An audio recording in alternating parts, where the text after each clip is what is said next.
Bienvenue chez Détective Eternos. Ce soir, un esprit brillant dévoile les secrets de The Playground That Implied Too Soon. Le terrain de jeu qui s'est vidé trop tôt. Une balançoire abandonnée. Un murmure dans l'ombre. D'où nous rejoignez-vous? Que le mystère commence. Les rires des enfants s'éteignirent plus vite que la lumière.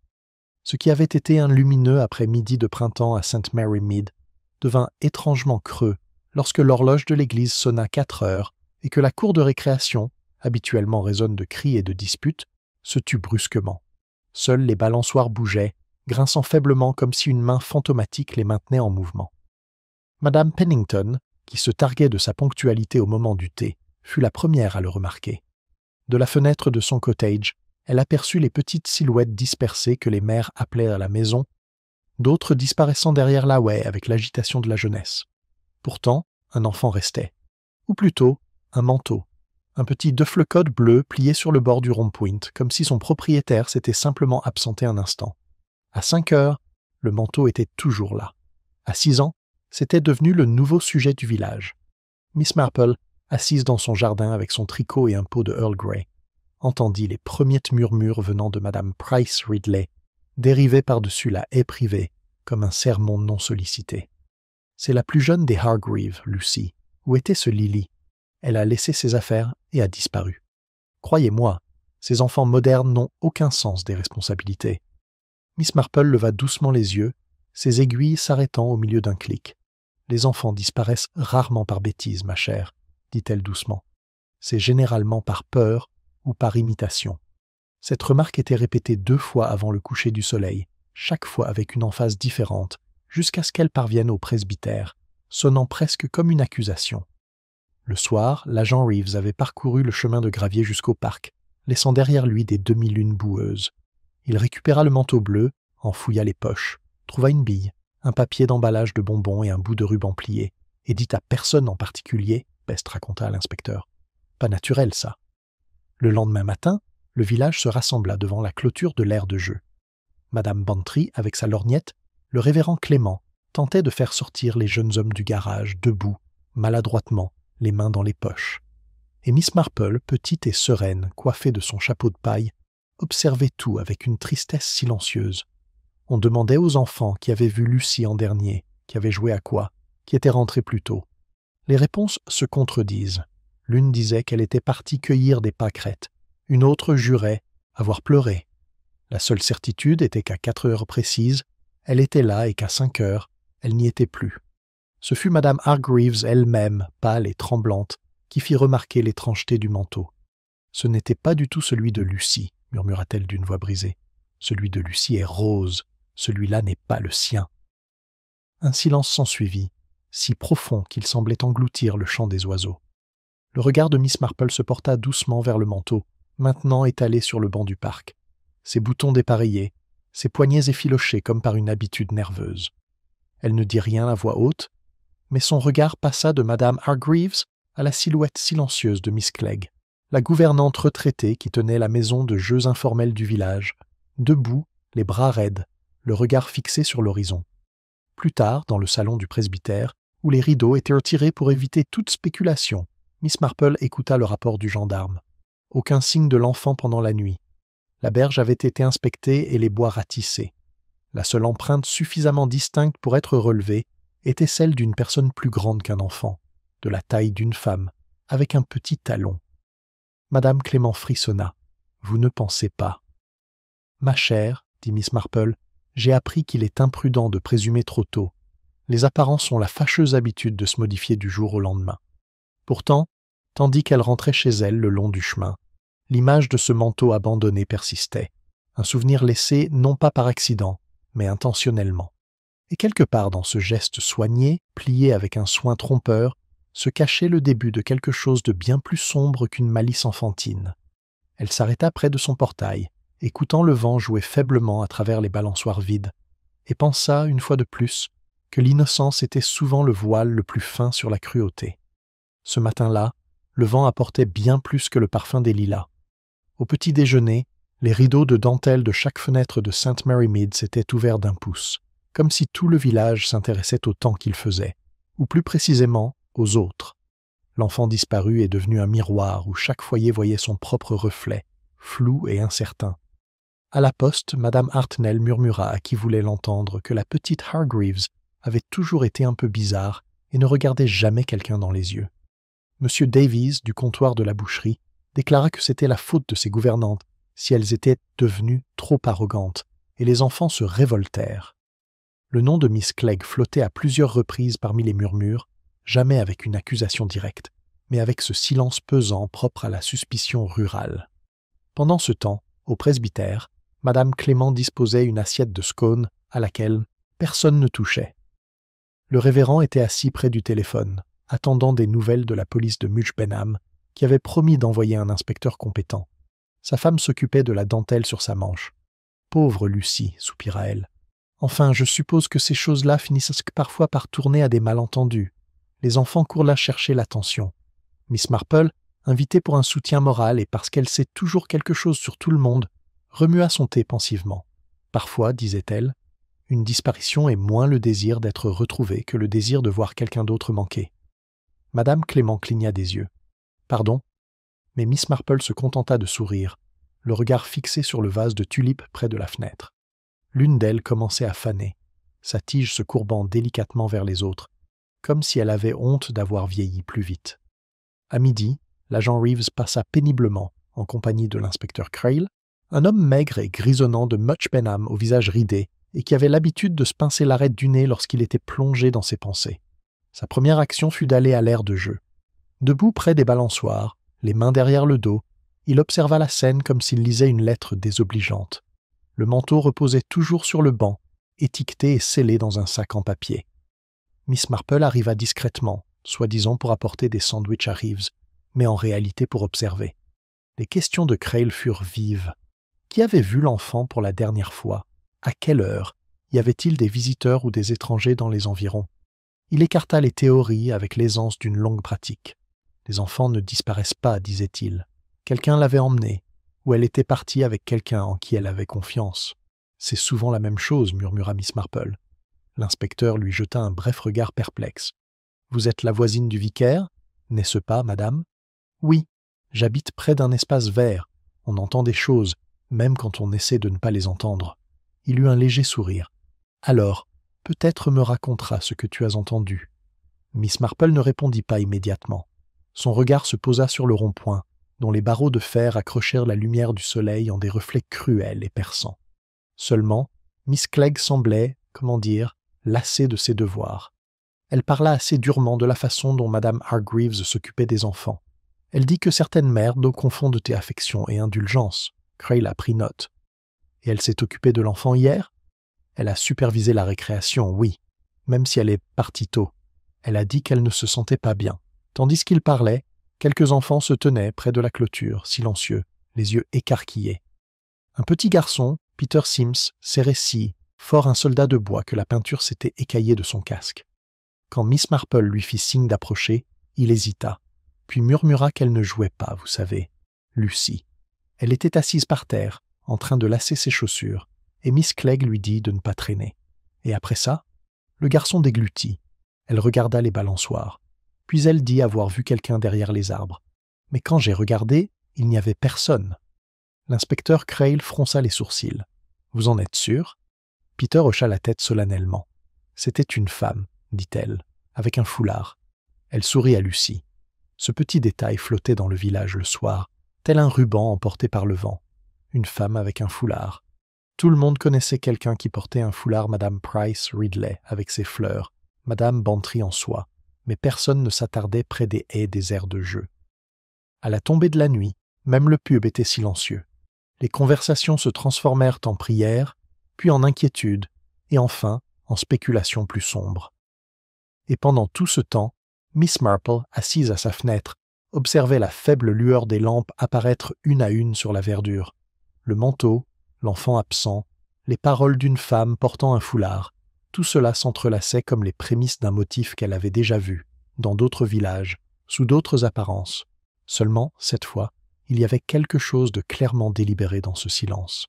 Elle sirotait son thé, le regard perdu dans le vide. La respectabilité, pensait-elle, était un beau déguisement jusqu'à ce qu'on lui demande de dire la vérité. Quelque part au-delà du mur du jardin, un léger cri résonna depuis la maison des Hargreaves, une voix maternelle, perçant l'air immobile.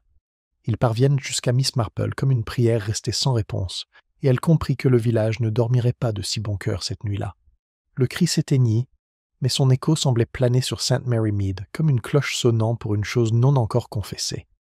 Dans la faible lueur des lampadaires, les fenêtres des Hargreaves scintirent de silhouettes agitées, marchant à voix basse.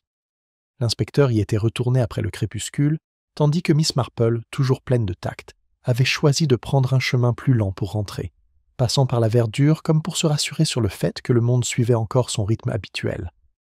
Mais même les balançoires semblaient avoir perdu leur innocence, elles craquaient maintenant comme de vieux os dans le vent. À 9h30, une voiture s'arrêta devant le presbytère.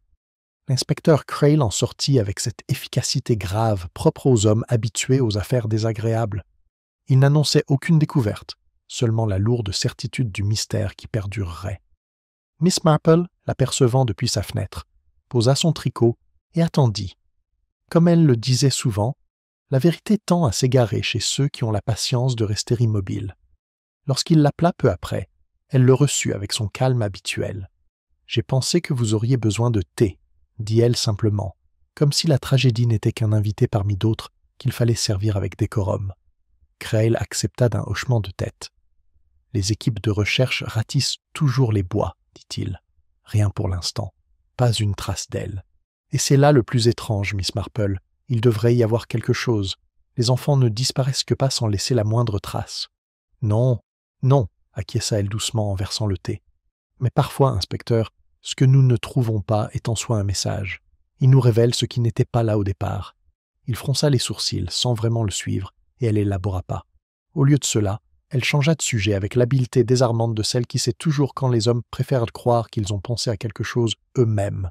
« Les Hargreaves ont-ils des parents à proximité ?» La sœur de sa mère, Madame Lane. Elle habite près de Old Mill Road. Nous lui avons parlé. Apparemment, elle et Madame Hargreaves ne sont pas en bons termes.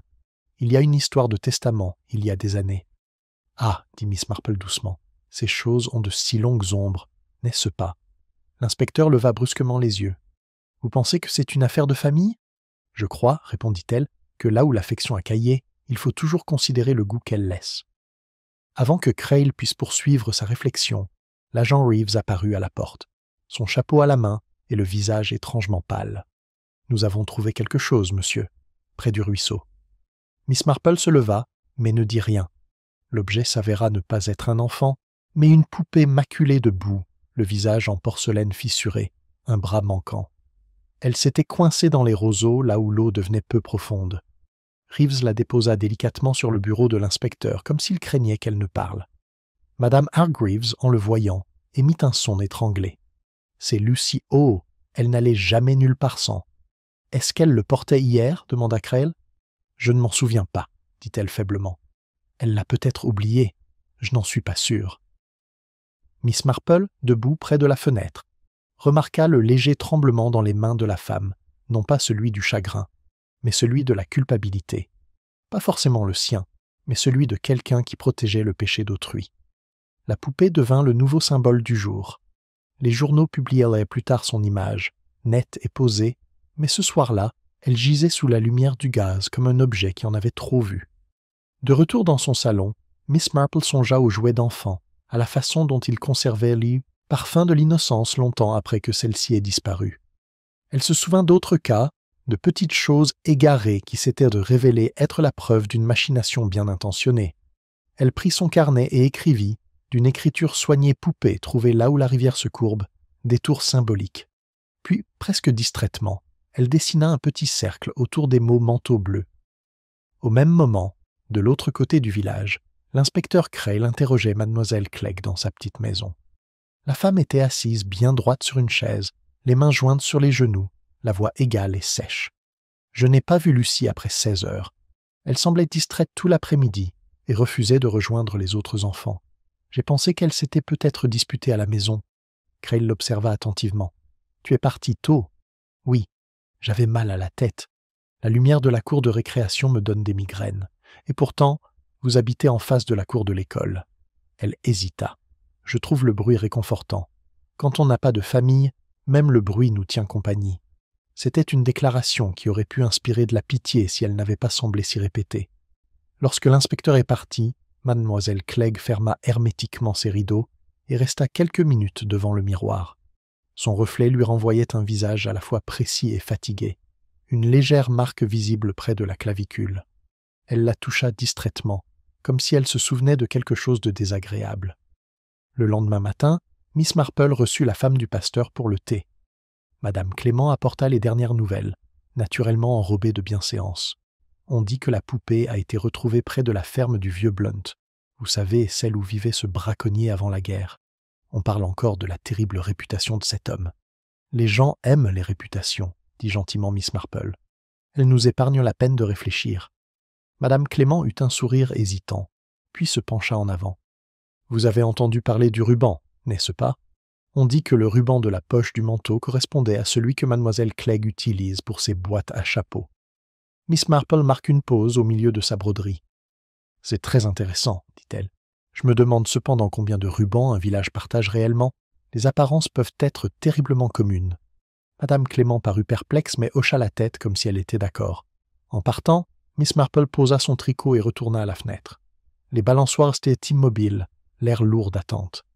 Quelque part dans ce délicat tissu de ragots et de chagrin, elle sentit une main délibérée, tirant sur les fils pour donner forme à l'histoire, et elle savait, même si elle ne pouvait pas encore le prouver, que la poupée n'était pas perdue mais placée.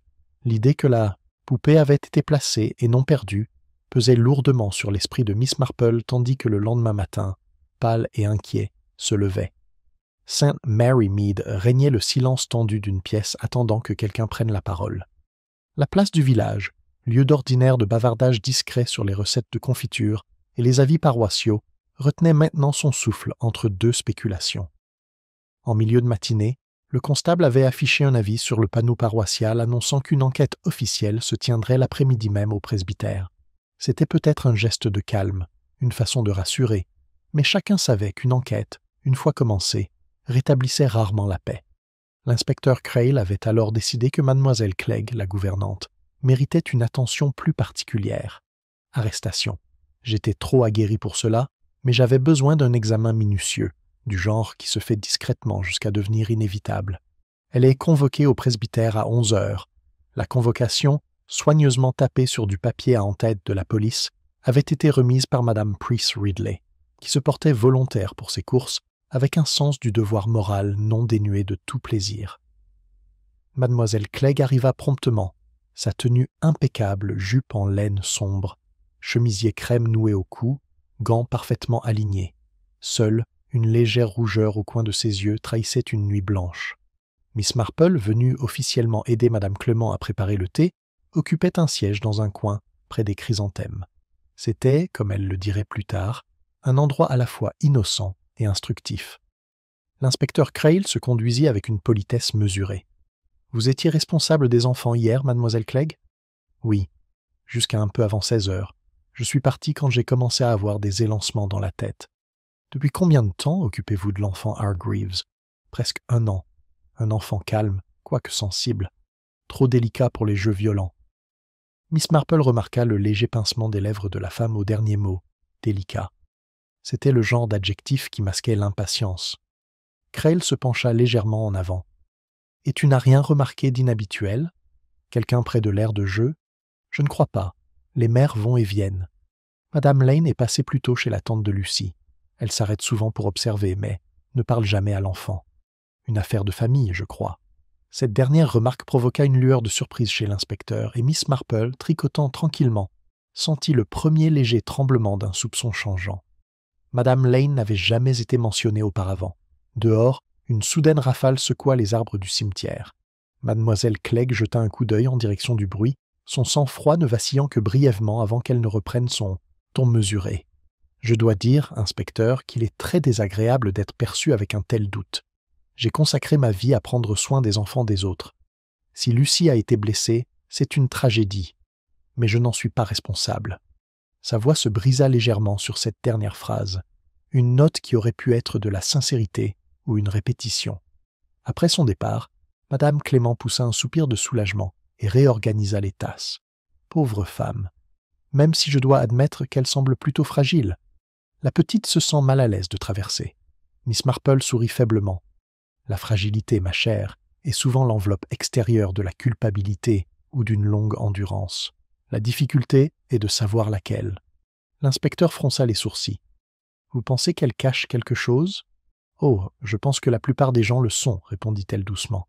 La différence réside dans leur intention. L'enquête menée à la salle cet après-midi-là ne parvint guère à apaiser les tensions. Les parents étaient assis, raides, sur des chaises en bois, les enfants s'agrippaient à leurs jupes, et l'atmosphère était chargée d'une crainte polie. Crail interrogea les témoins, nota les contradictions, écarta les rumeurs, et pourtant chaque nouvelle réponse semblait ébranler davantage les certitudes. Ce fut le tour de Madame Lane qui déclencha le murmure. Femme au maintien sévère et au chagrin soigneusement maîtrisé, elle entra avec une grâce trop posée pour la détresse d'une sœur. Son voile de deuil, bien que prématuré, lui conférait une certaine autorité. « J'ai bien vu l'enfant », admit-elle d'un ton neutre. De l'autre côté de la haie, elle jouait seule. Je ne me suis pas approché. Ma sœur n'aurait guère apprécié. « Et pourquoi, madame ?» demanda Crail. « Il y a de vieux désaccords, les biens familiaux, les broches de ma défunte mère. Ça n'a plus vraiment d'importance. » Miss Marple pensait le contraire. Peu de choses dans la vie étaient plus importantes que la propriété. Ensuite, alors que la foule se raréfit, Madame Lane s'arrêta près de Miss Marple, le regard froid. « Vous semblez trouver tout cela fascinant, Miss Marple. La disparition d'un enfant est une horreur, certes, mais on pourrait presque croire que vous vous amusiez. »« Pas du tout, » dit Miss Marple d'un ton doux. « Mais j'ai toujours constaté que ce qui nous perturbe le plus révèle souvent ce que nous craignons de reconnaître en nous-mêmes. » Madame Lane cligna des yeux une fois, puis continua son chemin sans répondre. En fin d'après-midi, les rumeurs avaient redoublé. L'opinion publique du village avait pris sa décision. Mademoiselle Clegg avait dû commettre un acte odieux. Ses manières étaient déplacées, sa solitude suspecte. Elle n'allait pas assez souvent à l'église et ne souriait pas volontiers. Une candidate idéale pour le péché. Miss Marple, cependant, ne se laissa pas convaincre si facilement. En rentrant chez elle, elle remarqua quelque chose d'étrange dans le chemin près de l'aire de jeu. Une faible traînée de pétales blancs écrasés sous les pieds.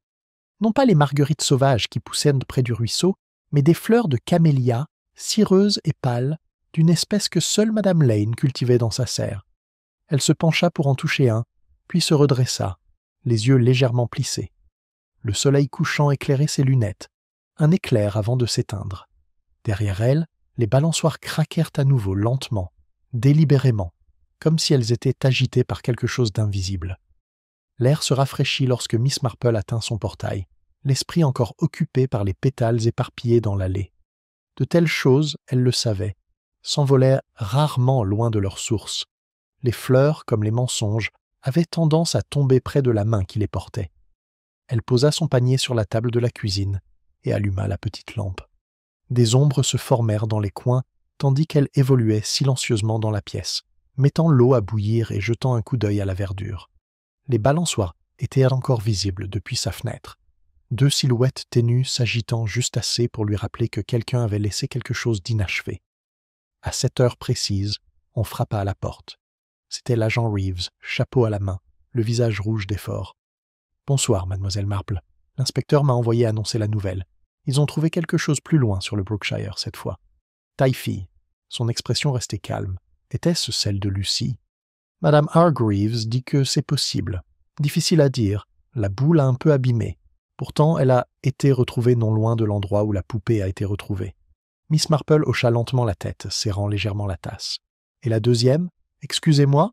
L'autre chaussure, constable. Les enfants en perdent rarement une seule. Reeves cligna des yeux. Non, madame. Seulement celui-là pour l'instant. Elle le remercia et le regarda s'éloigner dans le chemin, ses bottes raclant le gravier. Dès qu'il fut parti, elle alla à son bureau et prit une autre petite note, un symbole délibéré ou un retard. Ailleurs, l'inspecteur menait un autre entretien, cette fois avec Madame Lane.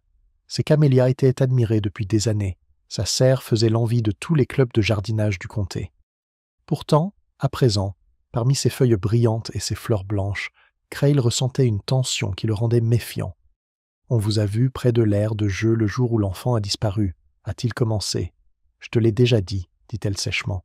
J'ai pris ce chemin parce que c'était plus court. Je n'avais aucune envie de voir ma nièce. Son utilisation de nièce plutôt que Lucie lui parut délibérée. Il insista. « Vous portez souvent des fleurs en marchant ?» Elle parut un instant surprise, puis se reprit. « Parfois, j'apporte des boutures, Madame Price Ridley. J'en avais quelques-unes avec moi, oui. Des camélias ?» Ses yeux ont clignoté. « Si vous voulez savoir, oui. Ils se meurtrissent facilement à cause de la chaleur, alors je les enveloppe dans du papier. Je ne vois pas le rapport. »« Peut-être pas, » dit Creil. Mais plus tard, en partant, il remarqua une légère trace de boue sur le chemin de gravier près de sa serre, petite mais récente. Lorsque la nouvelle parvint à Miss Marple par le biais des ragots, Madame Clément passa sous prétexte d'emprunter du sucre. La vieille dame s'était déjà forgé une impression discrète. « De la boue », murmura-t-elle en versant du thé. Toujours un témoin gênant. Madame Clément se pencha en avant avec empressement. « Pensez-vous que Madame Lane y soit pour quelque chose ? Je l'ai toujours trouvée un peu trop posée pour quelqu'un dont la nièce a disparu. Le sang-froid, disait Miss Marple, est souvent une armure, mais il faut se demander ce qu'il cache, la peur ou le calcul. » Elle laissa cette pensée en suspens un instant, puis ajouta doucement. « Cependant, on fait rarement des choses mauvaises sans s'imaginer faire le bien. Il faut toujours chercher la bienveillance derrière un acte odieux. » Ce soir-là, elle repasse devant l'aire de jeu. Les lanternes du gendarme brillaient encore faiblement parmi les haies où les hommes fouillent, mais sans conviction désormais. Près du rond-point, quelque chose la surprit. Une étroite bande blanche, à moitié enfouie dans le sol. Elle se pencha et écarta la terre. C'était une étiquette déchirée d'une boîte à chapeau, le coin marqué légèrement au crayon bleu avec les initiales CL. Miss Marple l'examina à la lumière de la lanterne. L'écriture de Miss Clegg, elle en était presque certaine. Mais la terre était humide et adhérente, si bien qu'elle aurait pu tomber à tout moment. Le plus curieux était son emplacement juste sous la haie qui bordait le chemin menant à la maison de Madame Lane. Elle le remit soigneusement en place, le recouvrant d'un peu de terre. « Pas encore, » murmura-t-elle, « qu'il repose là où il veut être trouvé. » En se détournant, elle aperçut une silhouette qui se déplaçait au loin, mince, rapide, enveloppée dans un manteau sombre malgré la douceur de l'air. Un instant, elle crut que c'était Mademoiselle Clegg, mais sa démarche était plus légère, plus furtive. Lorsqu'elle l'appela doucement, la silhouette s'arrêta, jeta un coup d'œil en arrière, puis disparut dans l'ombre en direction de la route du presbytère. Le lendemain matin apporta un autre changement. Madame Hargreaves, les traits tirés et les yeux creux, apparut à la porte de Miss Marple. « On dit qu'il n'y a aucun espoir, Miss Marple. Si Lucie était vivante, elle serait rentrée. » Miss Marple la guida doucement vers une chaise. « L'espoir, ma chère, change souvent de forme. Parfois, il se dissimule sous les traits de la vérité. » Madame Hargreaves pleurait doucement dans son mouchoir. « C'est ma faute. Je l'ai laissé jouer trop longtemps, et je l'ai laissé porter ce ridicule manteau bleu. Je pensais que ça lui donnerait une allure élégante sur les photos. » Les sourcils de Miss Marple se haussèrent légèrement. « Des photos ? Oui, pour la fête de la semaine prochaine. Le pasteur voulait des photos des enfants. Lucie adorait ce genre de choses posées, faire semblant. Elle disait que ça lui donnait l'impression d'être quelqu'un d'autre. Cette petite remarque resta gravée dans la mémoire de Miss Marple bien après le départ de Madame Hargreaves. Un enfant jouant à être quelqu'un d'autre, un manteau pris pour sa propre poupée, posé délibérément. Les apparences, pensait-elle, ne mentent pas par hasard. Au crépuscule, elle retourna dans la verdure. Le vent s'était levé, dispersant des pétales de la haie. Elle en cueillit un, Upsoft, pâle, légèrement parfumé, et la glissa entre les pages de son carnet. Les symboles avaient le don de se préserver, même lorsque la vérité tentait de se dissimuler. Quelque part, faiblement, une cloche commença à sonner. La cloche sonnait faiblement à travers le village, un son trop solennel pour une répétition, et non un requiem. Pourtant, dans la pénombre de ce soir-là, cela semblait étrangement approprié. Miss Marple s'attardait près de la haie, le pétale de camélia toujours caché dans son carnet, un léger soupçon commençant à prendre forme, non pas de culpabilité précisément, mais d'orchestration. Quelque chose s'organisait à St. Mary Mead avec autant de soin que des fleurs dans un vase destiné à dissimuler un espace vide. En revenant vers la ruelle, elle faillit percuter l'inspecteur Creil. Son manteau était couvert de pollen, son expression indéchiffrable. « Je pensais vous trouver ici, Miss Marple. On vous a vu observer comme d'habitude. » Elle sourit doucement. « C'est incroyable ce qu'on peut voir quand on ne semble pas regarder. » Il eut un petit rire. « Nous venons de terminer l'interrogatoire de Mademoiselle Clegg. Son récit tient la route, même si je ne peux pas dire que ses manières inspirent confiance. Les gens qu'on ne croit pas apprennent souvent à parler comme s'ils mentent, dit-elle doucement. Un triste mécanisme de défense. Crail la regarda avec un respect réticent. Tu insinues qu'elle est innocente ? Je suggère, dit Miss Marple, que sa culpabilité, si elle existe, pourrait être d'une nature différente de celle que vous imaginez. Ils marchèrent ensemble le long de la verdure, où les lampes commencèrent à clignoter derrière des rideaux de dentelle. Le village semblait suspendu entre pitié et curiosité. La voix de Crail baissa. « Nous avons eu des nouvelles de la compagnie ferroviaire. Un billet acheté au nom de Lucy Hargreaves, bien sûr, c'est impossible. »« Les choses impossibles, » murmura Miss Marple, ont l'habitude de s'appuyer sur des petites choses, ordinaires pour les faire fonctionner. Il fronça les sourcils sans la suivre et elle lui adressa un sourire patient. Les enfants voyagent rarement seuls, inspecteur, mais les adultes, parfois, voyagent comme des enfants. Ils se séparèrent devant sa porte, mais elle le regarda partir avec une pointe de pitié. Il était compétent, gentil même, mais trop moderne pour soupçonner une tromperie déguisée en tendresse maternelle. À l'intérieur, elle trouva Madame Price Ridley qui l'attendait, troublée et impassible. « J'espère que tu as entendu ce qui se dit, Jane. À propos de Madame Lane, je veux dire. On l'a vue à la poste demander un colis qui lui était adressé sous un autre nom. Imagine, à son âge. » Miss Marple plie ses gants calmement. On n'est pas toujours soi-même quand on essaie d'être respectable. Madame Price Ridley le fixa, offensée. Eh bien, à mon avis, elle est au cœur de tout. Toujours si majestueuse, si sûre d'elle. Je n'ai jamais fait confiance à quelqu'un qui ne parle gentiment aux domestiques que lorsque d'autres écoutent. Les yeux de Miss Marple pétillèrent. Un principe juste, ma chère, même s'il pourrait s'appliquer à presque tout le monde à St. Mary Mead. Cela mit fin à la conversation. Une fois Madame Price Ridley partie, Mademoiselle Marple s'installa dans son fauteuil. Elle se sert du thé, non pour se réconforter, mais pour méditer. Quelque chose dans la chaussure disparue, sa découverte solitaire, lui restait en mémoire. Une chaussure perdue à la hâte, certes, mais une autre posée avec soin, comme pour laisser une trace qui trahissait une intention. Le lendemain matin, elle se rendit au presbytère sous prétexte de rendre un recueil de cantiques empruntés. Madame Clément était à la table, arrangeant des fleurs avec des camélias soigneusement taillées.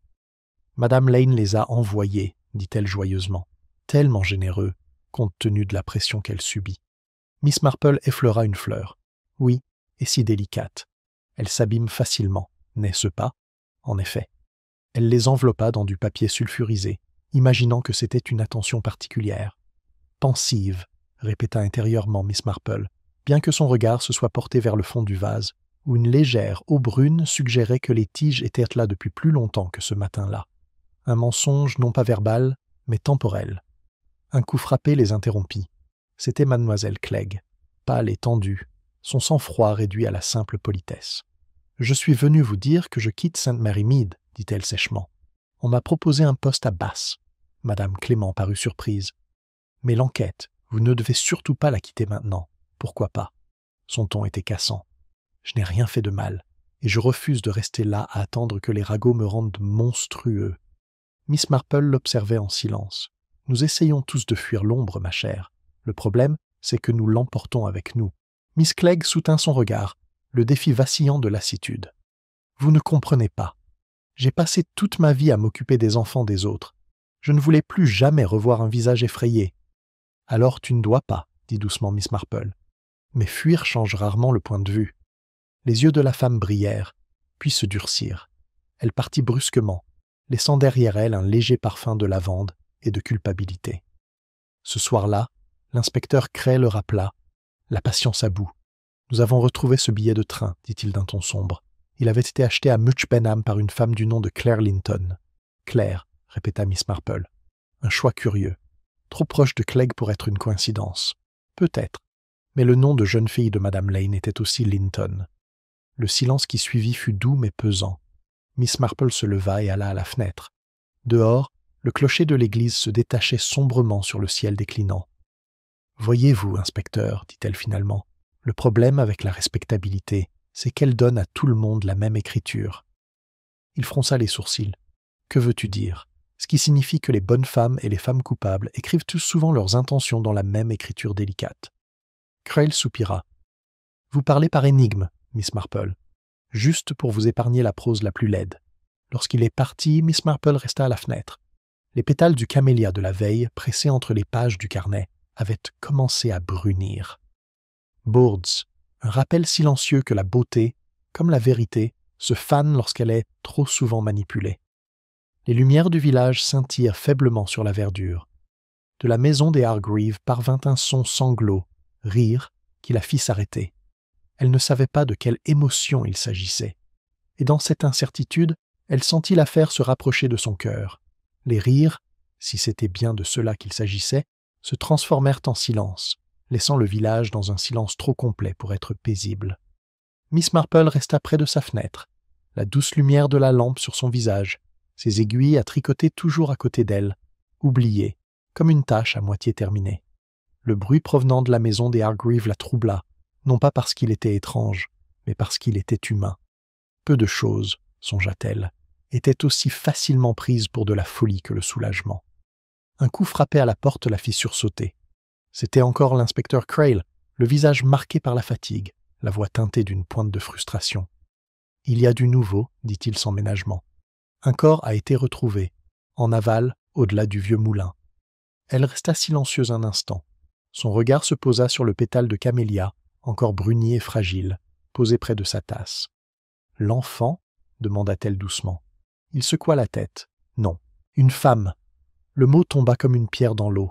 La main de Miss Marple se posa sur le dossier de la chaise, se stabilisant. Qui ? On ne peut pas encore le dire, pas avec certitude. Le visage était difficile à reconnaître. Les vêtements suggèrent qu'il s'agit de mademoiselle Clegg. Il prononça ce nom avec une précision réticente, comme si le prononcer pouvait le rendre plus vrai. Les lèvres de Miss Marple se lancent. Le village aura son sacrifice, inspecteur. Reste à savoir s'il s'agira de culpabilité ou de justice. À l'aube, la rumeur se répandit comme une fumée dans St. Mary Mead. Au petit déjeuner, l'épicier murmurait que mademoiselle Clegg s'était jetée dans le ruisseau. À 9 heures, madame Price Ridley jurait avoir entendu des coups de feu dans la nuit, et à 10 heures, le vicaire visitait toutes les maisons qui semblèrent en proie à l'hystérie. Miss Marple, quant à elle, marchait tranquillement vers le chemin du moulin. L'agent Reeves montait la garde, le visage tiré, la voix basse. Quelle affaire, Miss Marple! Elle ne pouvait pas supporter ses propos. L'inspecteur était tout près, son manteau déboutonné, son bloc-notes humide de rosée.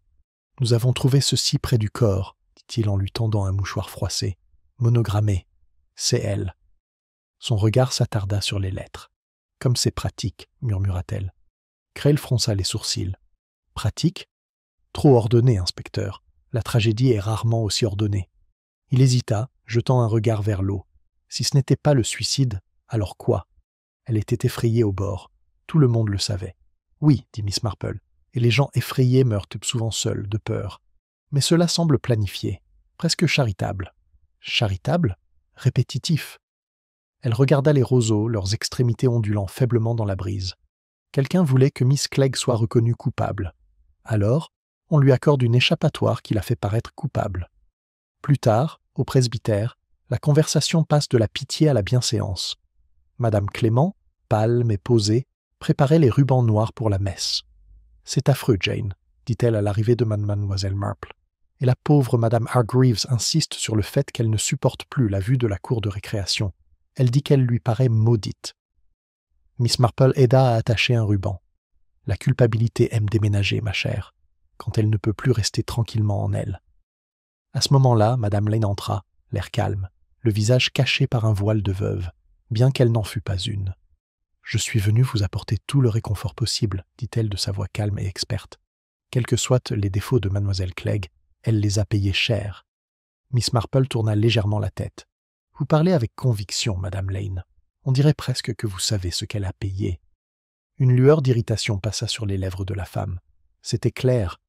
Elle devait être bien portante, déséquilibrée. C'est souvent le cas des gens comme elle.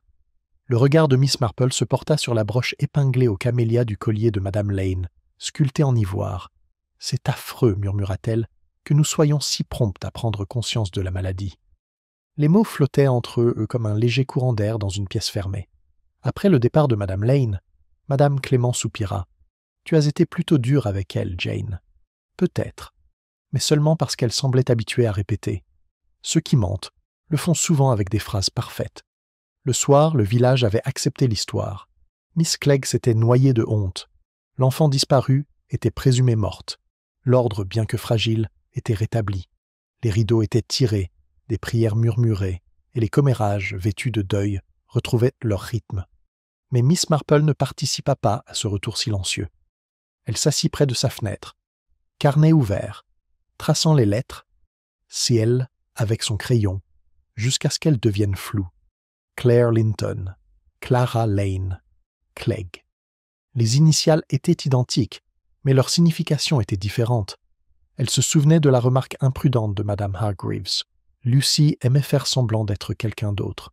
Un manteau mal placé, une poupée mal placée, une chaussure mal arrangée. Toute cette histoire, pensait-elle, n'était qu'une mascarade d'identité, et quelqu'un en avait écrit les détails avec une précision cruelle. À la tombée de la nuit, elle retourna au parc. Les balançoires brillaient faiblement à la lumière des lampes, immobiles désormais. Au-delà, à la lisière de la haie, quelque chose scintillait dans le sol, un éclat de verre peut-être. Elle se pencha plus près. C'était le verre d'une paire de lunettes, parfaitement fendues en son milieu. Pas le genre de verre que portait mademoiselle Clegg. Elle le tenait à la lumière, son reflet attirant son regard comme une petite vérité cherchant à être perçue. Puis elle se redressa lentement, l'air pensif, les lèvres pincées. Pour la première fois depuis la découverte du manteau, elle s'autorisa un murmure d'inquiétude. Le village, semblait-il, mettait de l'ordre dans une histoire qu'il n'avait pas encore fini de raconter.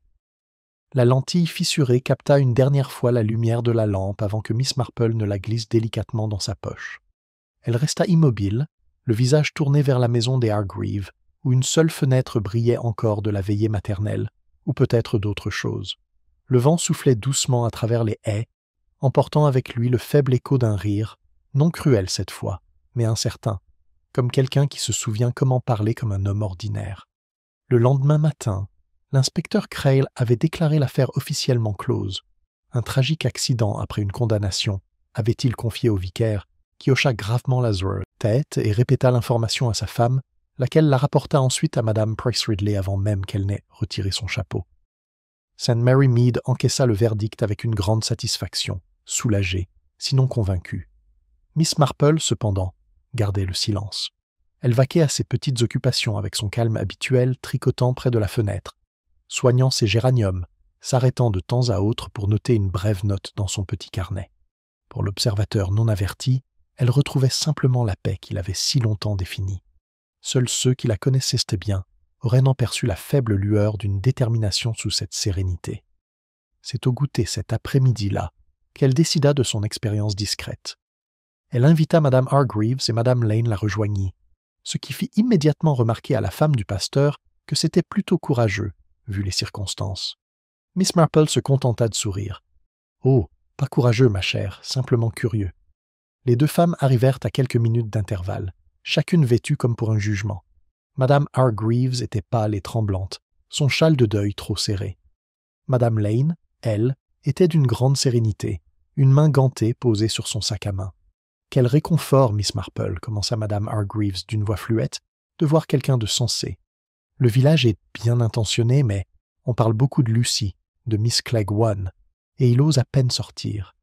Les paroles ne sont que l'écho de ce que les gens aimeraient pour être vrai, dit doucement Miss Marple en servant le thé.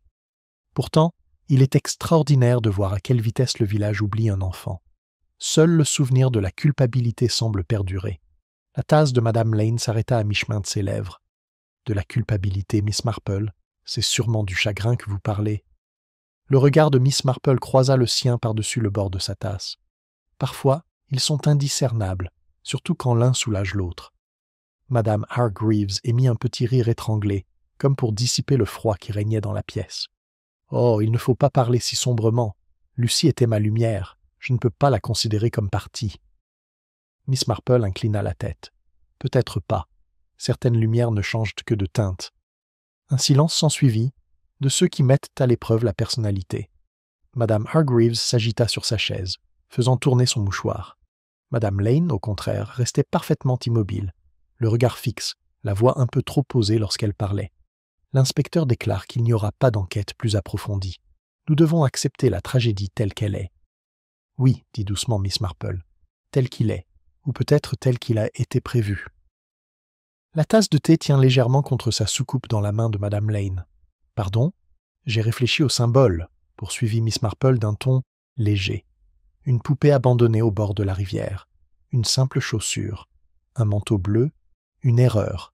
Ces symboles d'innocence si bien rangés suggèrent souvent le contraire. Madame Hargreaves la fixa, les yeux écarquillés. « Vous voulez dire que quelqu'un voulait la faire disparaître ? Peut-être, mais la disparition prend de nombreuses formes, ma chère.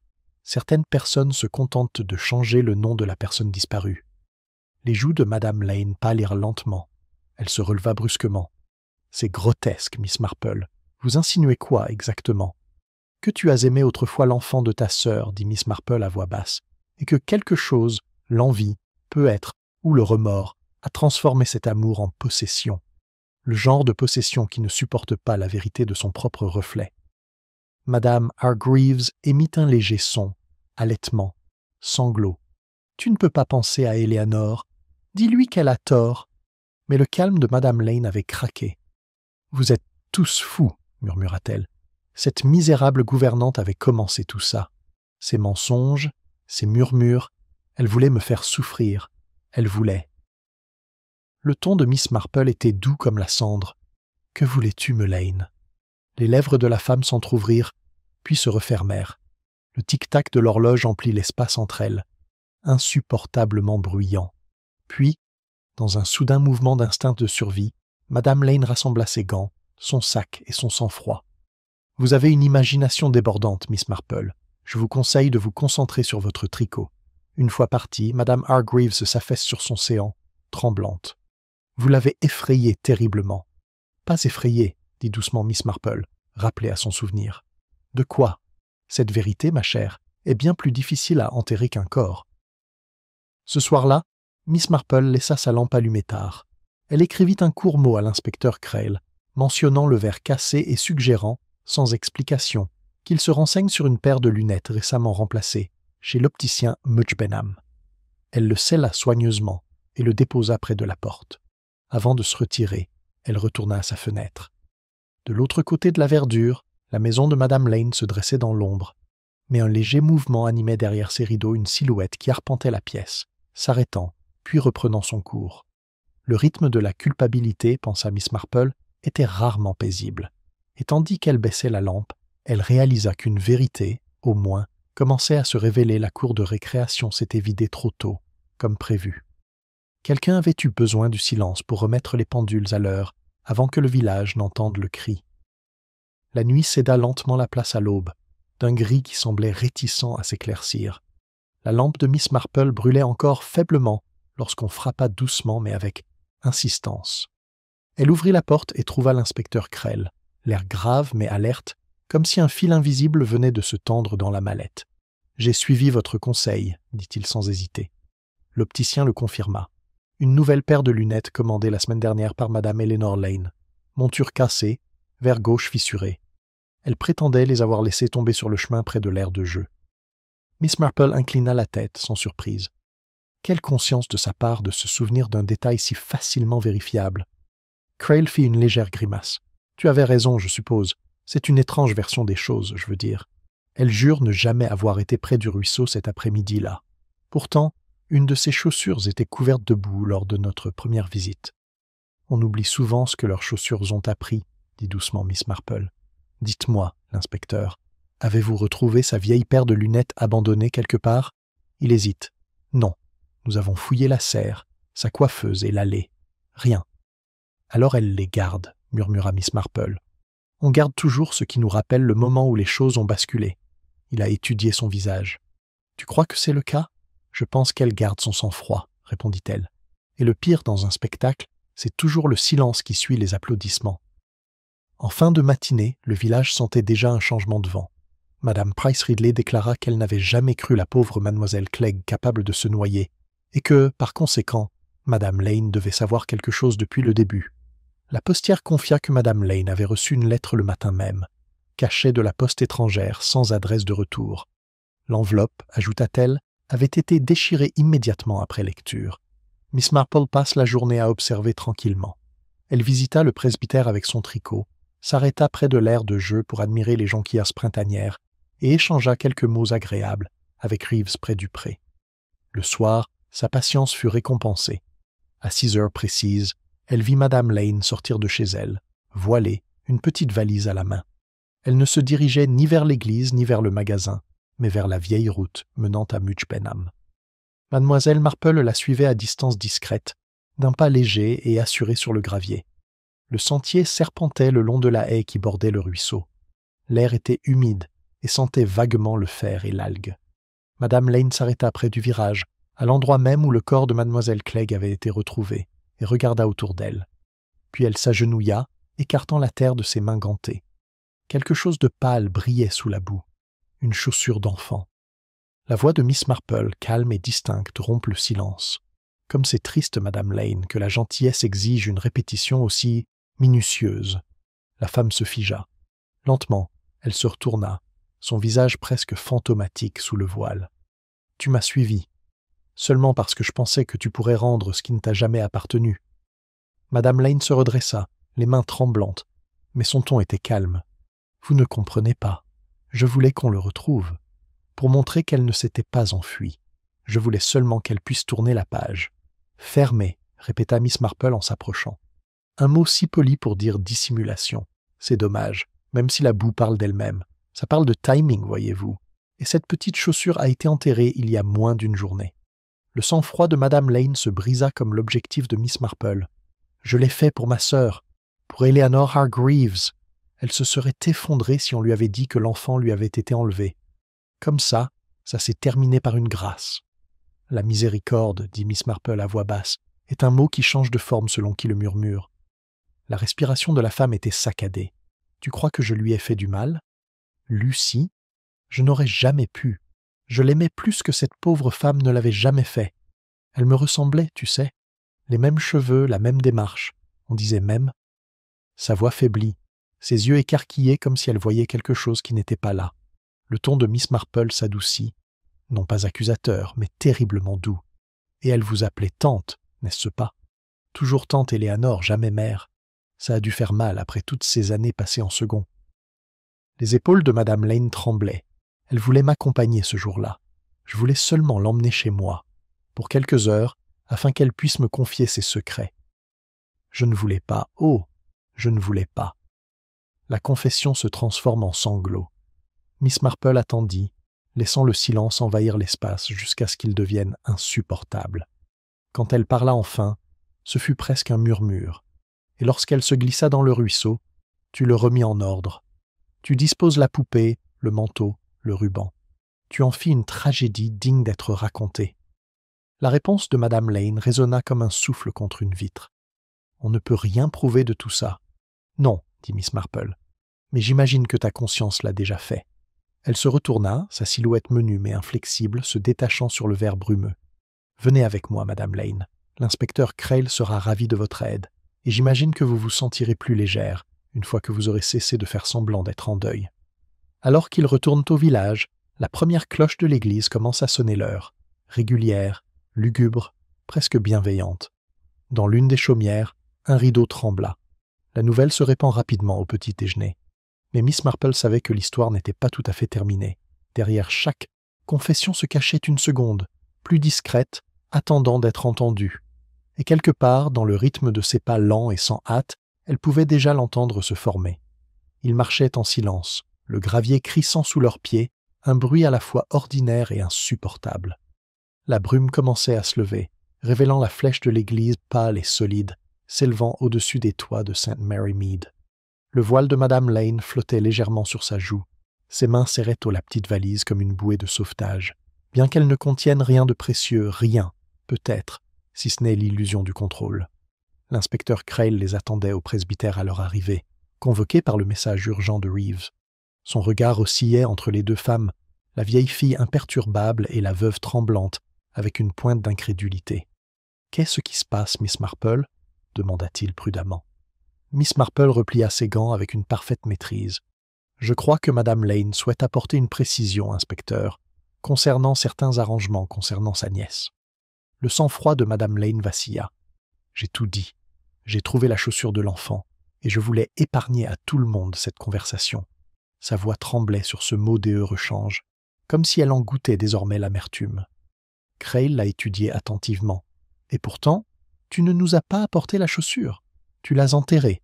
Je pensais que c'était la chose la plus gentille à faire, dit-elle, pour que les gens cessent de chercher, d'espérer. L'espoir, ajouta-t-elle d'une voix brisée, est la plus cruelle des complaisances. Miss Marple la regarda silencieusement. Oui, surtout quand cela nous empêche de faire face à ce qui a été fait en son nom. L'expression de l'inspecteur s'adoucit légèrement. Vous devrez faire une déclaration, Madame Lane. Je peux demander à quelqu'un de vous accompagner. Non. Elle se redressa, pâle mais étrangement déterminée. Je vais être franche. C'était un accident. Lucie est tombée. J'ai essayé de la sauver. Ses mains sont tordues comme des racines. Mais une fois ce fut fait, j'ai pensé que la mère de l'enfant ne supporterait pas la honte. J'ai rangé les choses. C'est tout. Miss Marple ne détourna pas le regard. Le problème avec le rangement, Madame Lane, dit-elle doucement, c'est qu'on ne sait jamais vraiment quoi faire de la poussière. Crail expira en se frottant l'arête du nez. On va tout vérifier, bien sûr, mais il y a une chose que je ne comprends toujours pas. Pourquoi la poupée? Pourquoi l'avoir laissée dans la rivière? La voix de Madame Lane n'était guère plus qu'un murmure. Elle le tenait quand elle est tombée. Il lui a glissé des mains. Quand je suis retourné plus tard, je l'ai trouvée coincée dans les roseaux. Je me suis dit que si les gens le trouvaient, ils croiraient qu'elle était allée à l'eau elle-même. Le regard de Miss Marple s'adoucit, mais son ton resta ferme. Vous avez donné au village une histoire qui lui était propre. C'est ce qui se rapproche le plus du pardon que nous puissions offrir à St. Mary Mead. Crail hocha lentement la tête. Il faudra l'emmener à Much Benham ce soir, pour sa sécurité autant que pour les archives. Madame Lane inclina la tête. Je comprends. Sa voix, autrefois si précise, exprimait maintenant la soumission silencieuse d'une femme qui avait trop longtemps pratiqué le contrôle. Après avoir accompagné l'agent de police, Miss Marple s'attarda près de la fenêtre. Dehors, l'air était devenu clair, le soleil du soir éclairant l'air de jeu déserte. Les balançoires étaient de nouveau immobiles, mais elles semblaient moins menaçantes, redevenues ordinaires, attendant le retour des rires. Madame Clément entra doucement, les mains jointes. « Tu as réussi, Jane. Mais je suppose qu'on ne se sent jamais victorieux dans ces choses-là. »« Victorieuse » répéta Miss Marple, un léger sourire aux lèvres. « Oh non, ma chère, simplement réveillée. » Madame Clément hésita. « Croyez-vous qu'elle ne voulait vraiment pas faire de mal ?» Miss Marple se tourna vers elle. « Le mal est rarement l'intention, seulement le résultat. On agit souvent par amour, un amour mal avisé, effrayé. Le village peut appeler cela de la méchanceté, mais la méchanceté revêt des vêtements bien plus grossiers. La femme du pasteur semblait troublée. Pourtant, ce qu'elle a fait lui paraît cruel. « Oui, dit Miss Marple doucement, mais la cruauté et l'amour font mauvais ménage. Ils empruntent trop librement aux ressources de l'autre. » Plus tard, de retour chez elle, elle trouva le village étrangement silencieux. Les rideaux frémissaient à son passage, le silence de la curiosité ayant laissé place à une réflexion plus profonde. Même Madame Price Ridley, postée près du portail de son jardin, ne lui lança qu'un bref et affreux tout cela, avant de rentrer à l'intérieur. Miss Marple prépara son thé avec précision, comme toujours, sans chichi. Elle posa son carnet à côté d'elle et l'ouvrit à la dernière page. Sous la liste des observations manteaux, rubans, lentilles, pétales, elle ajouta une dernière ligne de sa main soignée, l'amour pris pour la vertu. Elle ferma le livre et resta assise un long moment, écoutant le tic-tac de l'horloge. Les événements de la journée s'accumulent autour d'elle comme la poussière dans une vieille pièce, chaque grain de poussière vacillant brièvement avant de s'estomper. L'histoire, elle le savait, se transformerait à chaque nouvelle narration. Madame Lane deviendrait à la fois méchante et victime, Mademoiselle Clegg un récit édifiant, et la pauvre Lucie un nom murmuré avec une tendresse tragique. Ainsi en était-il à Sainte-Marie-Mead la morale, ici était une question de proportion sociale. Mais Miss Marple voyait les choses différemment. Elle voyait le lien fragile qui les unissait tous, la gouvernante, la tante, la mère, tous liés par la même illusion que l'affection pouvait effacer la tromperie. Et sous cette illusion, toujours, résidait la terreur silencieuse d'être vue trop clairement. Alors que les dernières lueurs disparaissaient, elle se leva et alla tirer les rideaux. Son regard s'attarda une dernière fois sur l'aire de jeu.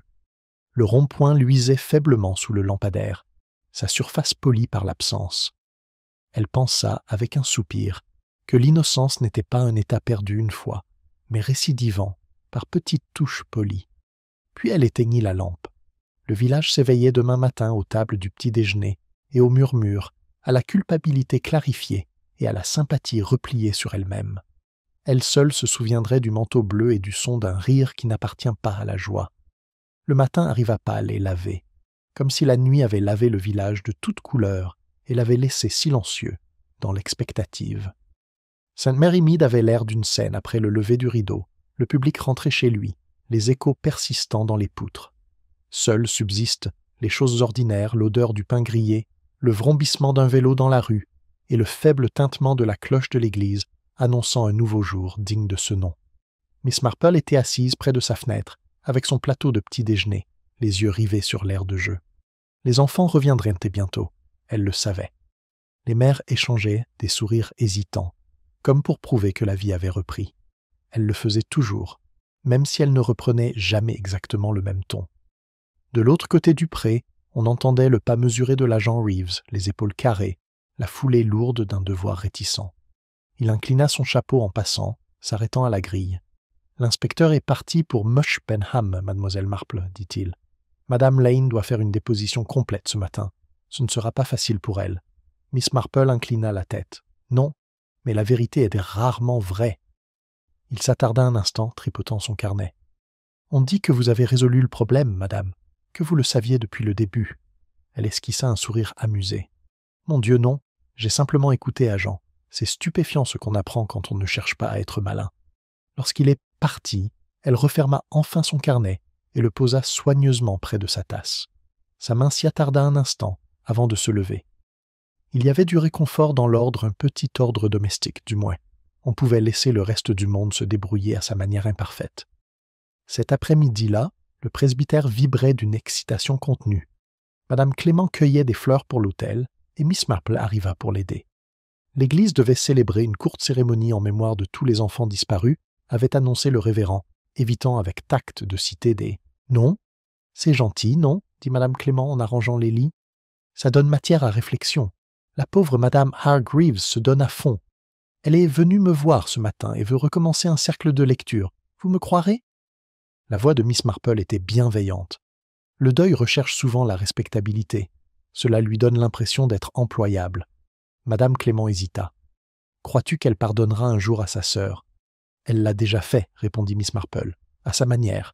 Le déni peut être une forme de pardon très gracieuse. » Ils finirent de décorer les fleurs en silence. L'église embaumait un léger parfum de cire d'abeille et d'air printanier.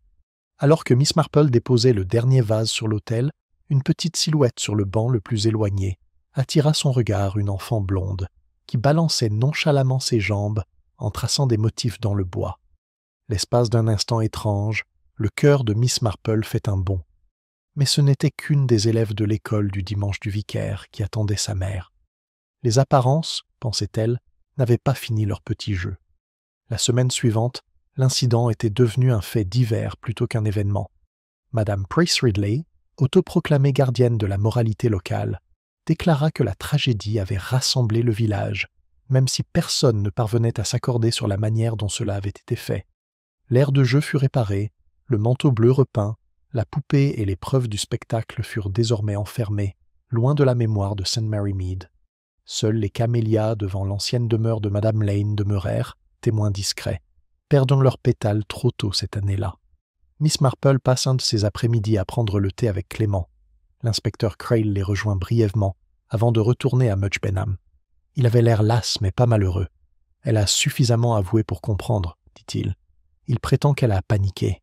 Elle a essayé de sauver les apparences, comme vous diriez. »« Je suis sûr que oui, » dit Miss Marple. « Les apparences sont bien plus faciles à préserver que la tranquillité d'esprit. » L'inspecteur fronça les sourcils, pensif. « Vous donnez toujours l'impression que les choses sont plus tristes que ce n'est. »« Oh, ça c'est triste, » répondit doucement Miss Marple. « Quand l'amour se tourne vers l'intérieur, il se fige. Madame Lane pensait protéger le nom de sa famille. En réalité, elle ne protégeait que l'idée qu'elle se faisait d'elle-même. » Crail hocha la tête, l'air légèrement ému. « Eh bien, c'est fini maintenant. Les journaux auront leur mot à dire. Et je suppose que votre village retrouvera son thé et sa couture. »« En effet, » dit Miss Marple avec un léger sourire. « Mais nous allons tous jeter un coup d'œil aux enfants sur les balançoires. Pendant un moment, il rit doucement. On dirait que le village en a conscience. C'est vrai, dit-elle. C'est juste très silencieux et terriblement lent à agir. Après son départ, la femme du pasteur servit une autre tasse de thé. Tu sais, Jane, j'ai parfois l'impression que le village a plus besoin de toi qu'il ne te mérite. Miss Marple parut amusée. Absurde, ma chère. Les villages n'ont pas besoin de détectives, seulement de témoins. Ce soir-là, alors que le crépuscule tombait sur St. Mary Mead, elle fit une dernière promenade le long du chemin. L'air sentait vaguement la terre et la fumée de bois. Le ruisseau murmurait faiblement à la jonction des roseaux et du pont, comme s'il se murmurait des secrets. Elle s'arrêta près de la clôture de l'aire de jeu. 2 enfants étaient là. Un garçon et une petite fille se disputent doucement pour savoir à qui revient le tour de pousser le round point. Leur rire, aigu et ininterrompu, dérivait sur l'herbe comme quelque chose de fragile restauré. Miss Marple sourit, une expression faible et mélancolique qui semblait appartenir à une autre époque. Le son de l'innocence, pensait-elle, n'était pas un silence, mais une répétition, l'insistance courageuse que la vie pouvait recommencer, quoi qu'elle ait appris. Elle retourna chez elle, d'un pas lent mais assuré, la dernière lueur illuminant ses lunettes.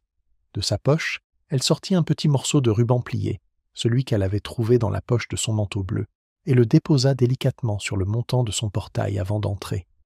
Un gage lui fut rendu, un secret enfin enfoui.